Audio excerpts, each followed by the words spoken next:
Tuesday, we dropped our top 50 BBN prospects over on BBN After Dark. I'll go ahead and throw our top 50 list on the screen here. But if you want to hear us break down every single player on that list, go ahead and check it out. It was on Tuesday here on BBN After Dark, so be sure to look at that. Welcome back to the Bears Baseball Network. We are finally getting ready here for BWL Week 3. Very, very exciting stuff. But first, let's talk about BWL Week 2, starting with the 12-13U League. It was a throwbacks victory and a power surge. 4 different players hitting home runs for the throwbacks in that one. Bernie, I know you had a chance to be at this game. A lot of good performances, especially from some of your 12U guys, Bernie. Give me your thoughts on that 12-13U matchup here with the throwbacks coming out on top. Yeah, that's a very, I think, even league. Both weeks have been close games, and, this week was a lot more fun, right? A lot more home runs. You didn't see guys like Cameron ZZ pitch, so some other guys got an opportunity to pitch. Some guys proved themselves to be, very worthy of pitching in BWL, and some guys took advantage of that and hit some bombs this week. Yeah, specifically, I thought Harrison Blabaum had a big spot in that game. Josh Collier ended up hitting a big home run in that game. But for the most part, I thought the offense was really, really impressive. And then from the pitching side, I thought we saw some really good starting pitching in this one, and then ended up going to the bullpen with a lot of different guys, seeing the mound. I mean, I think overall in that game, it had to have been at least like 6, 7, 8 guys got to see the mound in that one, so very exciting. KJ, give me your thoughts on that 12-13U League Week 2 matchup. It was a game where a lot of the pitchers, it proved to how deep, each team's pitching staff was. And I think the throwbacks pitching staff was much more deep than the pinstripes going into the game, and they came out with it. Yeah, nice win there for the throwbacks. Moving into the B-League game, another exciting one. Looked like it was going to be a blowout, kind of like Week 1. This time the throwbacks rallied back in the last inning, but unfortunately could not complete the comeback. So in Week 1, throwbacks down big, come back and win. Week 2, throwbacks down big, come back and lose by 1. But from my perspective, I thought my guys, great job fighting late again. If we can kind of take those kind of at-bats early in games, I think we're going to be a really tough team to beat at that age. But for the most part, I thought that the B-League pinstripes ended up doing a great job locking it down this week and not letting that game get away. But some really big at-bats from guys like Jacob Villette, Max Sandler, Colin Sandler, who's been on fire in that league for the throwbacks. Very, very impressive stuff. KJ, give me your thoughts here on the B-League matchup with a win for the pinstripes. Yeah, we got a lot deeper. The pitching shut it down for the first half, and I think late in the game we started walking some people and taking bad at-bats when it didn't really matter because we were up by so much, and then we let the game get away and get close. But all in all, I think you take out the last inning, we played a really dominant game, and I really like that squad. Yeah, it was an impressive victory, and again, adding guys like Lucas Colson into that lineup was very, very tough to get him out. Moving into the A-League, this one was close early on. Ended up with the Pinstripes pulling away and getting the victory. They improved to 2-0 in that league. Both the first 2 leagues are 1-1.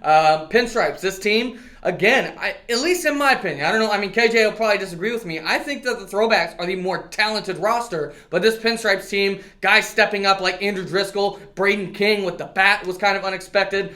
Several guys taking good at-bats in that league. KJ, I'll let you talk about this one. 2-0 with this team. How are you feeling about your A-League pinstripes?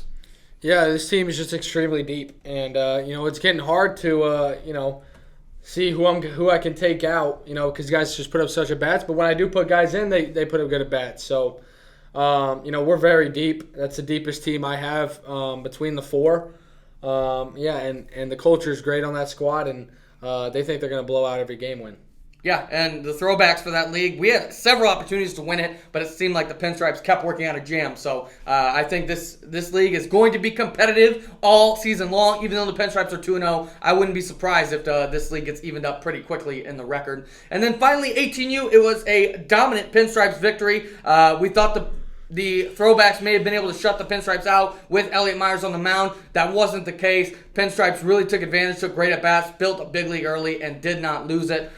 2 really dominant wins for the Pinstripes in the 18U League. Just seems like guys are tough to get out up and down the lineup for that team. And different guys, even though it's not necessarily the most talented pitching staff, it is a very solid pitching staff. All guys that are going to throw strikes and get outs on the mound. KJ, 2 very decisive victories here for your squad. Give me your thoughts on the 18U League here with your Pinstripes 2-0.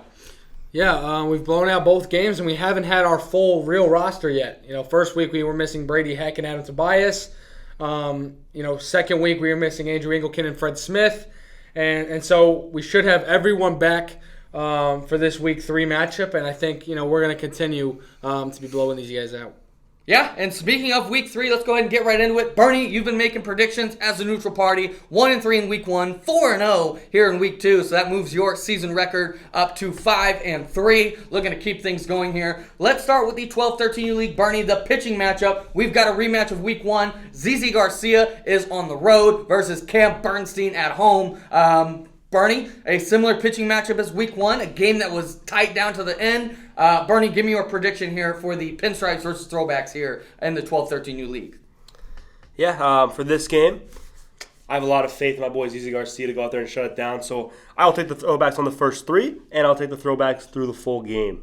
Yeah, I think that this team arguably should have won week 1 with a couple defensive mistakes. If they really lock it down, I think I agree with you, Bernie. I think that's a great call. Moving into the 14-15U B League, we've got not a rematch of week 1. We've got Lucas Perry going for the Throwbacks like he did in week 1, but going up against Eric Latrenia for the Pinstripes. Latrenia, I thought, pitched great in his relief outing in week 1. Lucas Perry, I thought, was great through the first 2 innings, then kind of lost it in week 1. But Bernie, 2 very good pitchers here. Give me your prediction here for the B League.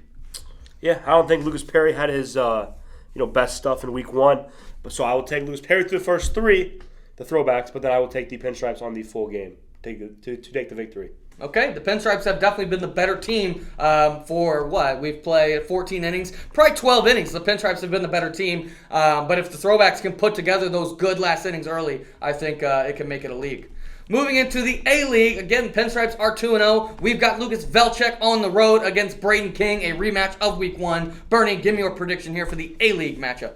Yeah, it's going to be a good little game here. I think this league is way too close for one team to go 3-0. So just by playing the odds here, I will take the Throwbacks.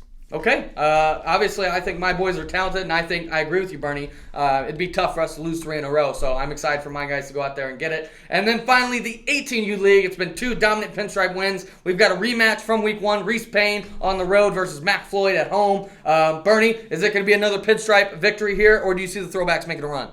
Yeah, Mac's going to throw a shutout through 3 innings, and it'll be another Pinstripes victory of an 18U. Okay, so Bernie's got 2 Throwbacks, 2 Pinstripes. We'll see if Bernie can keep his little win streak going here in this one. But KJ, week 3 looks to be another exciting week. A lot of guys off for Thanksgiving, so excited to get right back into it. Give me your thoughts here for week 3, KJ, and all the leagues. Yeah, I think a lot of the guys haven't seen live pitching in week 1, and the Aces were going. The Aces did pretty well, the ones that threw strikes. So in week 3, these guys have been starting to see live pitching. I think we're going to see much more offense, and I think it's just going to be a good game all around. I think that's a great call, Bernie, or KJ. These pitchers, obviously, A, those guys hadn't seen live pitching in a while, and B, now they've seen this specific pitcher. Everybody's going to be going up there with an at-bat in their mind already, so I'm excited to see how the pitchers are going to adapt to that. But that's going to do it for this episode of the Bears Baseball Network, and we'll talk to you all.